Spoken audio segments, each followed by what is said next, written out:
Guys നമ്മുടെ കയ്യിലുള്ള ഒരു ഡോഗാണിത്. ഇവനാണ് ലൂഫി. ഇത് ലസപ്സോ എന്ന ഇനത്തിൽപ്പെട്ടൊരു ബ്രീഡാണിത്.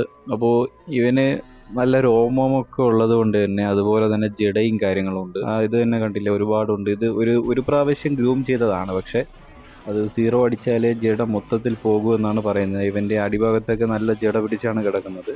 അത് ഒരുപാട് ബുദ്ധിമുട്ടുണ്ടാകുന്ന ഒരു കാര്യമാണ്. അവനായാലും കാണുന്ന നമുക്കായാലും അങ്ങനെ തന്നെ. കുളിപ്പിക്കാൻ നേരത്തൊക്കെ ഈ തോർത്തി ഉണർത്താവുന്ന കാര്യവും അങ്ങനെയൊക്കെ തന്നെയാണ്. വളരെ ബുദ്ധിമുട്ടുള്ള കാര്യമാണ്. അപ്പോൾ ഇവനെ ഒന്ന് റെഡിയാക്കി എടുക്കാം. അത് മാത്രമല്ല, ഇവൻ്റെ അകത്ത് ചെള്ളുണ്ടോ മുറിവുണ്ടോ എന്നൊന്നും ഈ രോമം ഇങ്ങനെ വളർന്ന് കിടക്കുന്നത് കൊണ്ട് കാണാൻ പറ്റത്തില്ല. അതുകൊണ്ട് എന്തായാലും നമുക്കൊന്ന് ഇവനെ 0 കട്ടടിക്കാമെന്ന് വിചാരിച്ചു. അങ്ങനെ ഞാൻ ഒരുപാട് തപ്പിയപ്പോഴാണ് ഇൻസ്റ്റാഗ്രാമിലും ഫേസ്ബുക്കിലൊക്കെ ഒരു പേജ് കണ്ടത്. അപ്പോൾ ആ പേജിൽ ഓരോ വീഡിയോസൊക്കെ കണ്ടപ്പോൾ ഒരു ഇൻട്രസ്റ്റിംഗ് ആയിട്ട് തോന്നി. വളരെ പ്രശ്നമൊന്നുമില്ല. അങ്ങനെ അവരെ കോൺടാക്റ്റ് ചെയ്തപ്പോൾ നമുക്ക് അഫോർഡബിൾ ആയിട്ടുള്ള റേറ്റാണ്. കൊല്ലത്തും തിരുവനന്തപുരത്തും സർവീസ് അവൈലബിൾ ആണ്. അവർ തന്നെ വന്ന് എല്ലാം നല്ല ക്ലിയർ ആയിട്ടൊക്കെ ചെയ്തു തരും. എങ്ങനത്തെ ഡോഗായാലും, അഗ്രഷൻ ഉള്ളതായാലും എങ്ങനത്തതായാലും അവർ തന്നെ മുൻകൈ എടുത്ത് എല്ലാം നല്ല വൃത്തിക്ക് ചെയ്തു തരും. അങ്ങനെ നമുക്ക് കംഫർട്ടബിളായ ഒരു സമയം പറഞ്ഞ് എല്ലാം സെറ്റാക്കിയതിന് ശേഷം ഇവനെ ആദ്യം ഒന്ന് മാസ്ക് ഇടിപ്പിക്കണം. അപരിചിതരെ കാണുമ്പോൾ ഇവൻ ചിലപ്പോൾ കടിച്ചേക്കാം. അതൊന്നും പ്രെഡിക്റ്റ് ചെയ്യാൻ സാധിക്കില്ല. ഇങ്ങനെയുള്ളവന്മാർക്ക് കുറച്ച് വികൃതി കൂടുതലാണ്. അതുകൊണ്ട് ഇവനെ ആദ്യം മാസ്ക് ഇട്ട് ആ ബെഞ്ചിലേക്ക് ഇരുത്തിയപ്പോൾ നല്ല അച്ചടക്കത്തോടെയാണ് ഇരുന്നത്. കാരണം ഞാൻ ചെയിൻ പിടിച്ചിട്ടുണ്ടായിരുന്നു, പിന്നെ മാസ്കും ധരിച്ചിട്ടുണ്ടായിരുന്നു. ഇവൻ നല്ല പേടിയോടെ വിറയ്ക്കുന്നുണ്ട്. എന്നിട്ട് ഇവർ പരിപാടി തുടങ്ങി. ആദ്യം തന്നെ ആ ഒരു മുടിയെല്ലാം ഷേവ് ചെയ്ത് കളഞ്ഞു തുടങ്ങിയിരുന്നു. കാരണം അത്രമാത്രം ജട അകത്തുണ്ടായിരുന്നു ഇവന്. ഗൈസ്, ഇവരുടെ വർക്കിനെ പറ്റി പറയുകയാണെങ്കിൽ നല്ല കിടിലൻ വർക്കാണ്. ഇവരോട് ചോദിച്ചപ്പോൾ ഇത് 5ാമത്തെ ഡോഗാണ് ഈ ദിവസത്തത് ഗ്രൂം ചെയ്യാൻ വന്നിരിക്കുന്നതെന്നാണ് പറയുന്നത്. അപ്പോൾ ഇതിനു മുന്നേയും ഒരു ലാസപ്സോ ആയിരുന്നു. അത് നല്ല വികൃതിയായിരുന്നു. അതിനെ സംബന്ധിച്ചിടത്തോളം ഇവനെത്തി അച്ചടക്കമുള്ളവനാണെന്നാണ് പറഞ്ഞത്. പക്ഷേ ഇവർ ചെയ്യുന്ന വർക്ക്, ആ ഒരു ക്വാളിറ്റി, ഇവർ ഈ ജടയുള്ള ഭാഗത്ത് മാത്രം അത് പറ്റാവുന്നിടത്തോളം അവർ കട്ട് ചെയ്യും. ഈ മുഖത്തും വാലിൻ്റെ അവിടെയും നമുക്ക് വേണമെങ്കിൽ കുറച്ച് മുടി ഇട്ടേക്കാമെന്നാണ് അവരാദ്യം പറഞ്ഞത്. പക്ഷേ എന്നാൽ ഈ മുഖത്തെയും ചെവിയുടെയും സൈഡിലെ കുറച്ച് ജട അധികമായതിനാൽ നമുക്കതും വെട്ടേണ്ടി വന്നു അവസാനം. അതുകൊണ്ട് വാലിലെ മാത്രമാണ് അഡ്ജസ്റ്റ് ചെയ്തത്. വെട്ടി വന്നപ്പോൾ ഇവൻ്റെ മുതുഭാഗത്ത് ചെള്ളുണ്ടായിരുന്നു.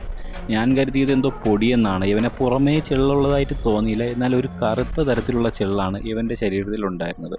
അതിൻ്റെ മുട്ടയെന്നാണ് ഇവർ പറയുന്നത്. അപ്പോൾ ഇങ്ങനെ വരുന്ന സമയത്ത് സ്പോട്ട് ഓൺ എന്ന് പറയുന്ന ഒരു മരുന്ന് കിട്ടും. അത് വാങ്ങി ഒന്ന് അപ്ലൈ ചെയ്ത് കൊടുത്താൽ മതി എന്നാണ് പറഞ്ഞത്. ഗൈസ്, ഇവരോട് ഞാൻ ചോദിച്ചു എത്ര കടികൾ കിട്ടിയിട്ടുണ്ടെന്ന്. അപ്പോൾ ഇവർ പറയുന്നത് അതിന് കണക്കുകളില്ലെന്നാണ്. കാരണം എല്ലാ പട്ടികളുടെ സ്വഭാവം ഒരുപോലെ അല്ലല്ലോ. അപ്പോൾ അങ്ങനെ അഗ്രഷനിൽ നിൽക്കുന്ന ഡോഗിനെ മെരുക്കിയെടുത്ത് ഇതുപോലെയൊക്കെ നിർത്തുക എന്ന് പറയുന്നത് ചില്ലറ കാര്യമൊന്നുമല്ല. ഗൈസ്, ഞാൻ അവരോട് ചോദിച്ചു, നമ്മൾ റീൽസിലൊക്കെ കാണുന്ന പോലെ വളരെ മോശമായ സാഹചര്യത്തിലുള്ള ഏതെങ്കിലും നായ്ക്കളെ പരിചരിക്കേണ്ടി വന്നിട്ടുണ്ടോ എന്ന്. അപ്പോൾ അവർ പറഞ്ഞത് 3-4 എണ്ണം അങ്ങനെ പരിചരിക്കേണ്ടി വന്നിട്ടുണ്ട്.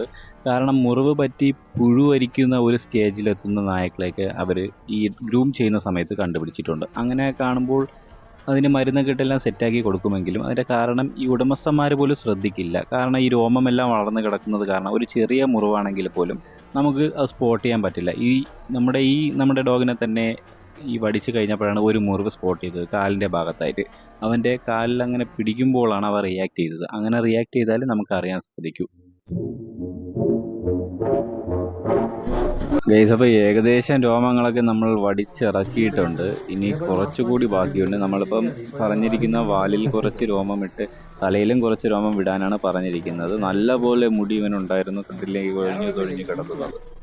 ചെവിയുടെ ഭാഗത്തും താടിയുടെ ആ ഒരു ഭാഗത്തും നല്ലപോലെ ജട ഉള്ളതിനാൽ നമുക്ക് ആ മാസ്ക് അഴിക്കേണ്ടി വന്നു. അങ്ങനെ ചെറുതായിട്ടൊന്ന് കയറിൽ ടൈറ്റ് ചെയ്തതിനു ശേഷം നല്ല മുടുക്കനായിട്ട് ഇവനെ ഗ്രൂം ചെയ്ത് എടുക്കുന്നുണ്ട്. ഇനി അടുത്ത നഖം വെട്ടിൻ്റെ പരിപാടിയാണ്. ഇതിനു മുന്നേ ഒരു 7 മാസമായി കാണും വെട്ടിയിട്ട്. പക്ഷേ ഇവന് വലുതായിട്ട് വളർന്നിട്ടില്ല. കാരണം ഇവൻ കൂടുതലും ടൈൽസിലും സിമൻറ്റ് തറയിലുമാണ് സഞ്ചരിക്കുകയും കിടക്കുകയും ചെയ്യുന്നത്. അതിനുശേഷം നമ്മുടെ ഈ കൈയുടെ ഇടയിരിക്കുന്ന ഒരു രോമങ്ങളൊക്കെ നൈസായിട്ട് ടച്ച് ചെയ്ത് വിടുന്നുണ്ട്.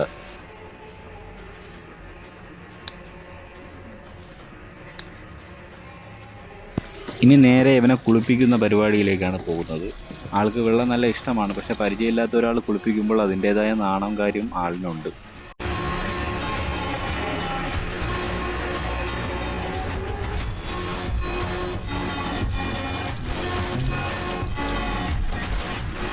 പിന്നെ ഇവർ തന്നെ കൊണ്ടുവന്ന ഒരു ഷാമ്പു എടുത്ത് ആടിച്ചു നനച്ച് പതപ്പിച്ച് കുളിപ്പിക്കുന്നുണ്ട്. ആൾ നല്ലപോലെ അത് ആസ്വദിക്കുന്നുമുണ്ട്.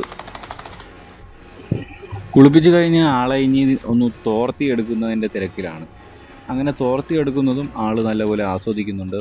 ഇപ്പോൾ മുന്നത്തേക്കാൾ എളുപ്പത്തിൽ തോർത്തി കിട്ടുന്നുണ്ട്. പെട്ടെന്ന് വെള്ളം ഉണങ്ങുന്നുണ്ട്. പണ്ടൊക്കെ ആണെങ്കിൽ 1 1/2 മണിക്കൂറെടുത്താണ് ഇവനെ ഉണക്കി വിടുന്നത്. മെഷീൻ അടിച്ചാലാണെങ്കിൽ ആൾക്ക് പേടിയാണ്.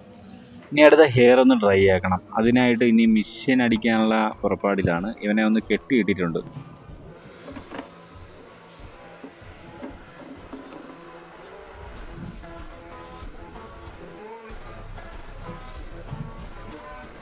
പണ്ട് മുതലേ ഇവന് മെഷീനൊക്കെ ഭയങ്കര പേടിയാണ്. കസേര ചെറുതായിട്ടൊന്ന് ഇവൻ്റെ അടുത്തേക്ക് നീക്കുമ്പോൾ തന്നെ ഇവനെ എന്തോ അമുക്കാൻ വരുന്നത് പോലെയാണ് ഇവൻ ഫീൽ ചെയ്യുന്നത്.